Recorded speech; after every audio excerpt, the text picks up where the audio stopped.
I quit my job just 6 months after deciding to become a content creator. In this video, I'm going to teach you how to do it in just 12 weeks. Let's not waste any time. Let's dive into the only video you need to watch if you want to become a content creator this year. By the way, this video is sponsored by Riverside. More on them later. Guys, this video comes with slides. That is how seriously I take this subject, okay? Let's dive into week 1. For every single week, I'm going to tell you exactly what you need to do, what the goal of that week is, and what the outcome is. Now, if you're really taking your journey seriously, I recommend downloading my free workbook linked below so that you can fit it out as you watch this video and ensure that you stay on track. All right, so week 1 is all about picking your lane, but keeping it loose. Let me explain. Now, the goal of this week is to gain enough clarity about what you want to create on social media without triggering an identity crisis. Now, I don't want to feel like I'm calling you out, but I kind of am. I'm willing to bet that you have tried to start this journey many times before, or maybe you have successfully started this journey, but at some point you've started to question whether your niche is correct, whether you need a niche at all. This step is for you. So I want you to pick one topic area that you can speak about for months. Notice I said months and not years, right? This isn't something you have to be married to forever. It's just something to get you going that you're passionate about. I then want you to think about your audience, because your audience is actually more important than your topic, right? So in order for you to figure out who your audience is, I want you to use this template. I'm making content for people who want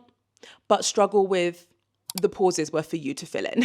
For example, I'm making content for people who want to eat healthy but struggle with finding time in their day to cook. I'm making content for people who want to become a creator but don't understand the strategies in order to earn an income. I could literally do this forever. There are so many examples out there. You might even have quite a few spring to mind straight away. I want you to pick one and I want you to write it down. The next thing I want you to do is to pick your main platform, aka your home base. This will be the platform that gets fed first. So this is the platform you primarily create content for. It's also the one you're going to focus the most energy into understanding how it works and how to really improving your skill set for that platform. Now, I'm about to show you a slide that's going to overwhelm you, but I just want you to not panic and know that I'm going to talk you through it. This is a breakdown of some of the core platforms that people tend to focus on as content creators, in addition to all the information you need about each platform to make an informed decision as to which one is going to be your home base. Let's start with Instagram. To really thrive on Instagram this year, you want to be posting between 5 to 7 times per week, and you want to be active on your stories between 3 to 5 days per week too. Now, frequency is an important thing to keep in mind when you're picking your platform, because some of these platforms lean more into quantity than quality. So consider a realistic posting frequency for your lifestyle. The difficulty rating for Instagram is 5 out of 5. Instagram is a tough platform to grow on when you're brand new. Starting a fresh Instagram account, it's really difficult. It's also difficult to revive an old account as well.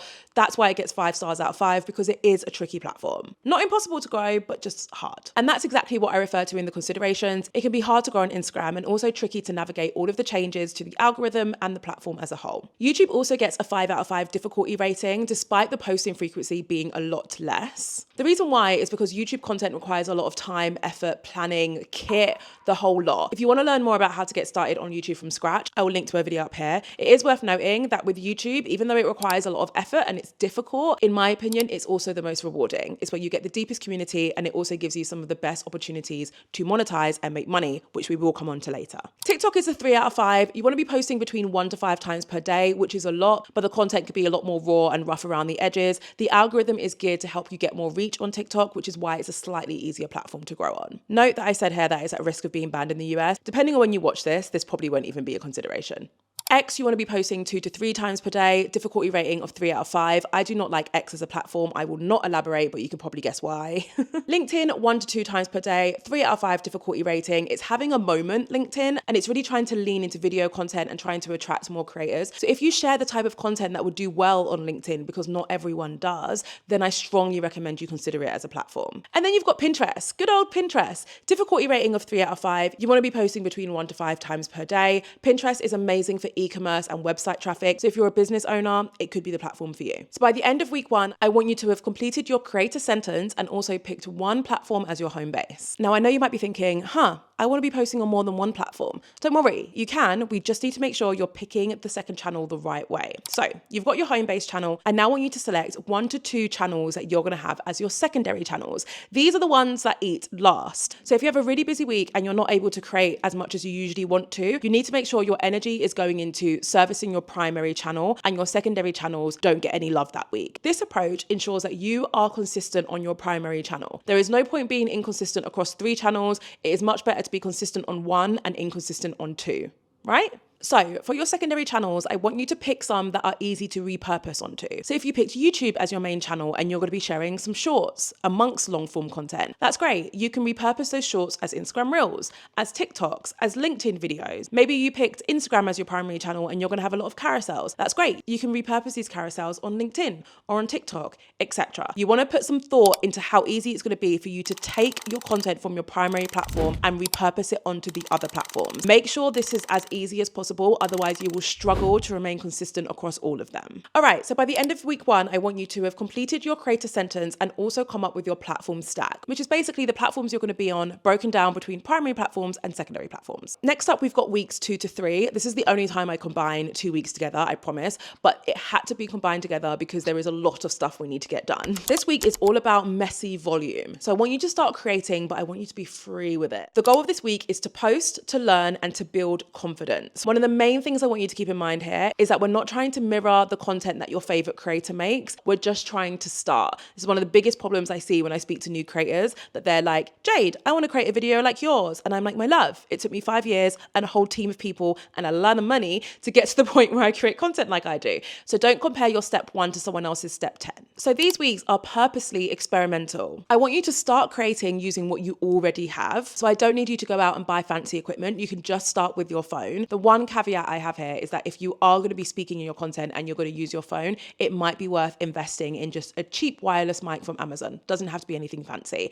If you do want a list of all the kit that I use, it is available in my description. I also want you to try different formats. So depending on the platform you picked, this might look different, but let me give you some examples. You might want to create some talking head videos, one of my personal favorites, or maybe a voiceover and B-roll video like this, or maybe a photo carousel like this, or maybe an annotated photo carousel like this, or maybe it's an opinion story time style video. Whatever formats you gravitate towards when you're scrolling on social media, those are the ones I want you to try. Speaking of which, I want you to be saving content aggressively during these 2 weeks. That means keeping folders where you save examples of content where you love the hooks or the editing or the pacing or the style. Create individual folders for each of those if you really want to take it to the next level. This is a great place for you to get inspiration later. The most important thing here is that you want to focus on quantity and actually finishing the process of filming, editing, and sharing, not on perfection or even strategy. The biggest barrier that you are going to face when it comes to your journey to becoming a creator is starting and just posting. These 2 weeks are designed to help you overcome that barrier, which is why the output for these 2 weeks is over 10 pieces of content shared to your primary platform. Yes, I said over 10, and a full inspiration library. Before we move on to the next week, it would be awful of me not to share a tool that is going to massively help you complete all of the tasks that I'm breaking down in this video. This tool is Riverside. Now, if you've watched my videos before, you may have heard me talk about Riverside's incredible tools in the past. For the context of this video, there are a few specific tools that I really want you to be using because it's gonna make all of these steps a lot easier. The first tool is called Magic Clips. So you know how in week 1, I told you to pick a primary channel and some secondary channels, but I specifically said you need to be able to repurpose content from one to the other with ease. These tools are gonna help you do that, right? So let's open my Riverside studio so you can see them in action. So here we've got a video that I previously created and used Riverside to edit. When we scroll down, we can see a selection of magic clips. What these basically are cut downs of my long form video that have been selected using Riverside's AI capabilities to ensure that we're finding the best part of the video to repurpose and share on my secondary platforms. Because, in case you didn't know this about me, my primary platform is YouTube and my secondary platforms are Instagram and TikTok. What's great about using magic clips is that you don't just have to find a snippet of your video and leave it there. You can actually take it one step further and do some post-production to make sure that the end result is as impactful as possible. So you can do that just by clicking the edit button, which opens up the editing window. Now on the left, you can see the transcript of this video. I could edit this video either by highlighting parts of the transcript and deleting, just like that, or by using the good old-fashioned editing timeline below. What I can also do, which I personally think is my favorite thing, is I can use the tools on the right to take this video to the next levels. For example, I could do things like add captions, which I recommend every single person does if they're going to be uploading video with people talking in it. I can also use the AI tools to do things like remove pauses in my videos to keep the pacing up. I can remove filler words if I keep on saying and or but too often. I can find fluff, so when I'm just basically chatting nonsense, I can find that and remove it just with one click. And I can even do things like fix the audio quality and even my eye contact with one click. mental. Now, a lot of you guys will be thinking that's great, but what if I want to add different text to the screen, or I want to add images or videos or B-roll? You can also do that using this one editing screen. So if I click on videos down here, for example, I can either create one using AI, or I can search through Riverside's library that is going to give me a bunch of smart suggestions. For example, this one, someone scrolling the phone, and I can use the easy editing tools to ensure that it appears on screen when I want it to, and it's the right size and all of that good stuff. So if you're looking for the perfect tool to accompany you on your journey to becoming a creator this year, head to the link in my description and use code Jade Beason when upgrading your plan to get 15% off. All right, week 4 is all about repeatable formats. You just spent 2 weeks creating a lot of content. I'm really proud of you. What we now need to do is identify formats that we can repeat with ease that are going to get us results. So the goal here is to reduce the feeling of like, oh my God, I don't know what to post. We're going to reduce that stress. So I want you to go through all of the content that you shared over the last 2 weeks, and I want you to consider 2 things. What felt easiest to create and share, and what got the best results? This will allow you to find 2 repeatable formats that you can use moving forward. So maybe it was the talking head videos, the tutorials, the story times. Hopefully you'll notice a couple of outliers amongst the content that you shared that just performed a bit better and just felt a lot more natural to create. The output for week 4 is for you to have created 2 to 3 more posts which aligned with that format that you loved. So you're still creating, but you're starting to feel a lot more comfortable doing it, and hopefully you're starting to get slightly better results. In week 5, we're focusing on building your workflow, and we're going to make sure it's energy led. Bear with me because we're not about to go as woo-woo as it probably sounds. The goal for this week is to stop forcing productivity at the wrong time. Now that you're in a flow with creating and you're doing it more regularly, you might start to realize there are certain times of the day or of the week where you feel more energetically aligned with creating than others.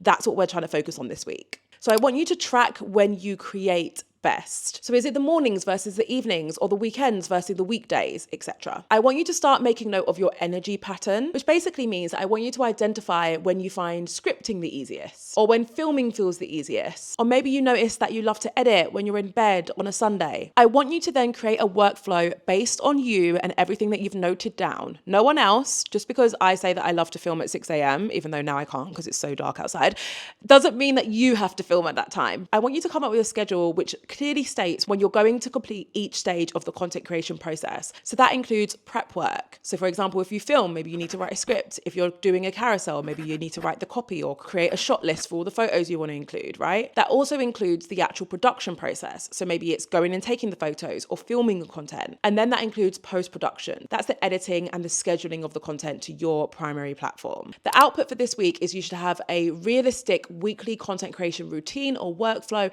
that actually matches your energy. By the way, if you're sitting here thinking I need more guidance on every single step that you're talking about, I recommend checking out the collective. There's a link below. When you join, you get access to over 100 different masterclasses and templates for me, where I dive into each of these steps with immense detail. Week 6 is the batching week. Yay! I'm Jade and I love batching, by the way, in case you are new here. Batching is when you create a chunk of content in one go, and it's one of the best ways to get ahead without burning out, especially when you're a new creator. So the goal here is for you to gradually increase the amount of content that you can create in just one sitting. So I want you to get started by sitting down and filming or creating, because I know not everyone does video content, 2 pieces in one go. So you sit down and you're like, okay, I'm going to film 2 videos, or I'm going to create 2 carousels in one go. The next day, or whenever you're next energetically aligned and you have a break in your schedule to do so, I want you to film 3. I then want you to continue this process and add 1 more piece of content each time until you start to notice that your energy drops. Now, for me, I can't film more than 3 videos in one go. And honestly, that's only if they're short. This video is so long that I'm probably not going to do another one. This took a lot of work. Whereas with my short form content, I can film about 4 in one go without my energy just dropping through a cliff. It's important that you test your limits for you to figure out how much content you can batch in one go before your energy dips and therefore your content doesn't really hit like it needs to. We're going to call this your batching threshold, and it's important because it allows you to consistently batch without hating it. By the end of this week, you should have a clear idea of what your sweet spot is or what your batching threshold is. Week 7, practice makes perfect. We are over halfway and we're going to start talking about money, but this is one of the most important steps that we need to cover before we do so. The goal here is to start skill stacking. So we're going to start making micro improvements to our content to help us level up our content exponentially, which will also help our content perform better. So every time you film or create, I want you to pick one thing for you to improve. For example, you might want to improve your hooks, maybe make them clearer, faster, punchier, or maybe it's your lighting or your framing. I spent 45 minutes fixing my framing today and I'm still not even that happy with it, but it's because I reviewed a previous this video and noticed that that was an area for improvement. Maybe you want to improve the pacing or the dead space that you have in your video. That is an absolute retention killer, which basically means people get bored if you have dead space in your video. Maybe you look at your content and you realize in the next post you can actually do better at telling a story. Or maybe the captions or the text placement could be more dynamic. Or maybe you want to try out color grading. Or it could simply be that you want to work on the confidence and the delivery of your content. The output by the end of this week is to improve your content. So the content you're creating this week, because you should be creating consistently throughout this whole plan, I want each video or photo or whatever it is to have a micro improvement versus the previous one that you shared. All right, week 8, we're finally talking about money. You're probably thinking, when is this girl going to tell me how I'm going to earn some money? Of course, we had to nail the content strategy and the content creation stuff first before we moved on to the money, but now we're here. The goal here is to have a clear sight of what direction you want to take your monetization into so that you can start to focus on it. Let me explain. If you choose how you want to monetize your content early, it allows you to give your content purpose. It also allows you to focus on what to measure your content by. So like you start to figure out what good looks like to you because you know what you're aiming for and how you're going to make money. It also helps you focus on building trust and proof with your audience before you start to sell, whichever way that might be. Speaking of which, let's talk about the different monetization routes available to you so that you can pick one early. So there's in-platform monetization. That is when you run ads around your content and you usually need to be eligible to join some form of partner program on the social media site that you're on in order to get this. I have ads throughout this video, as you may have noticed. That's because I'm part of YouTube's partner program, and that means I'm able to earn money this way. Affiliate marketing is when you use a unique link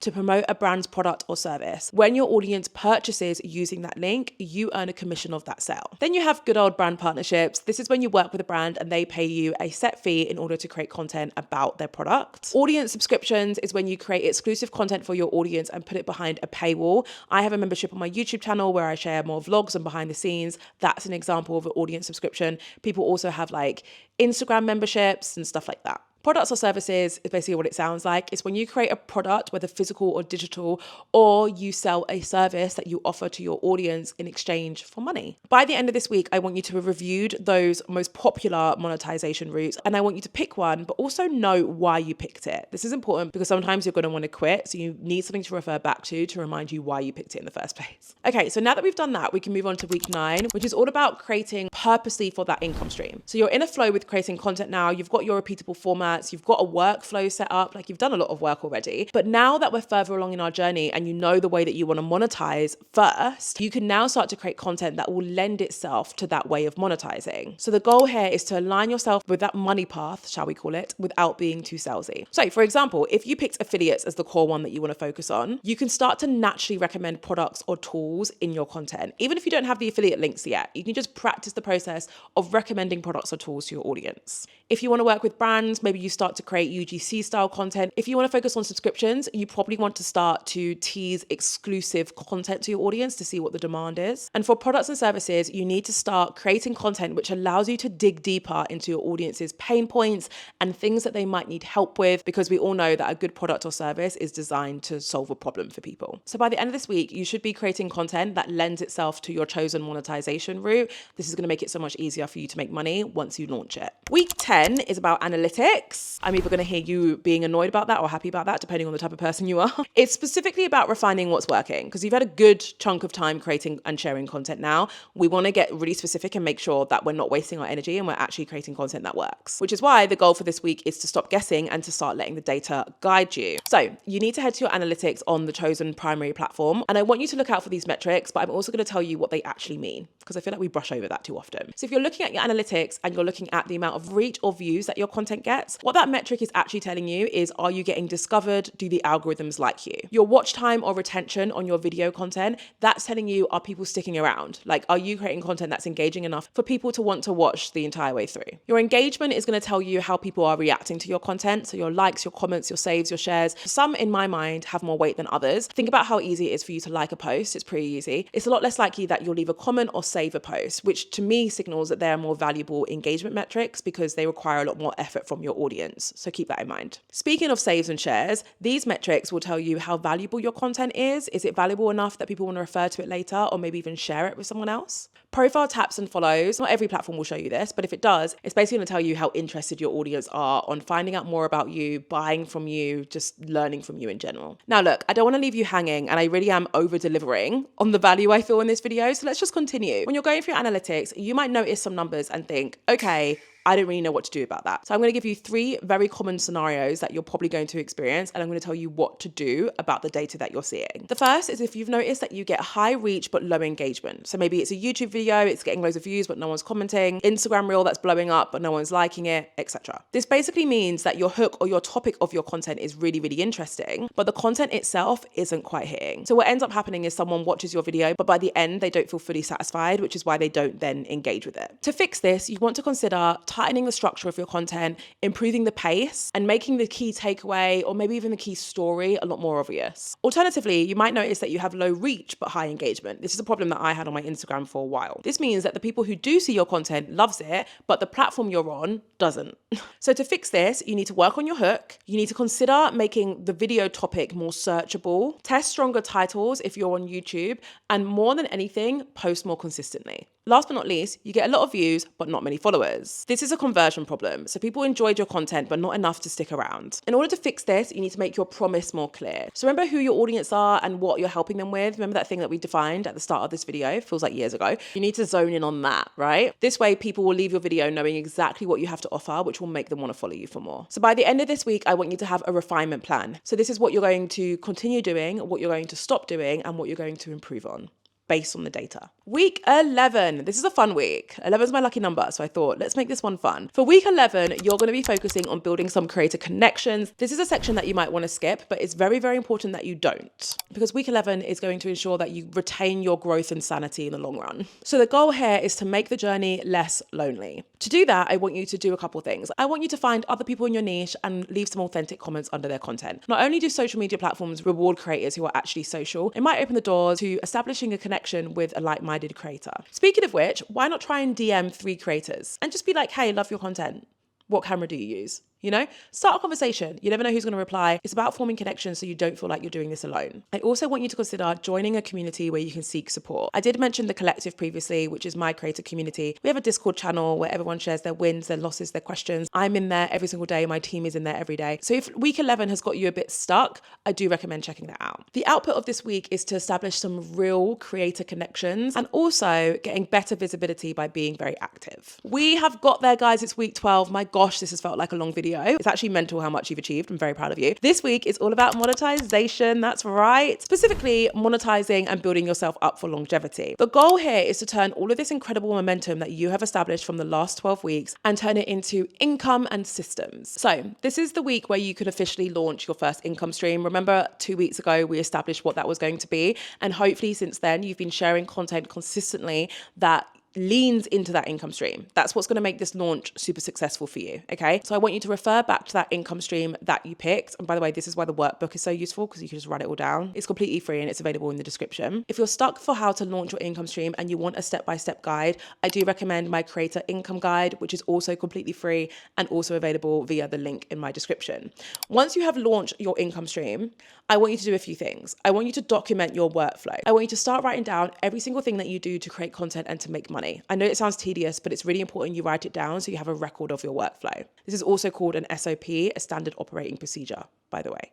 I want you to continue batching, okay? We know what your batching threshold is. It's important that you continue to batch to stay ahead of your content schedule. Continue to double down on your best formats. And I want you to review your analytics every single month. I do have some in-depth masterclasses as to how to go through your analytics on different social media platforms. I will link to those below as well. There are going to be so many links in the description, guys. You're not going to want to miss it. It's going to be the place to be. By the end of this week, you should have your first monetization launched and live, and also a clear plan on how you're going to sustain all of the incredible growth that you've done for the last 12 weeks. Now, if you want to truly thrive as a creator this year, I recommend watching this video next. It's all about the most important trends coming to creators in this year and beyond. Don't forget that you can get 15% off when you upgrade to a paid plan on Riverside using my code Jade Beason. The link is in my description. Thank you so much for watching. I cannot wait to see you in my next video.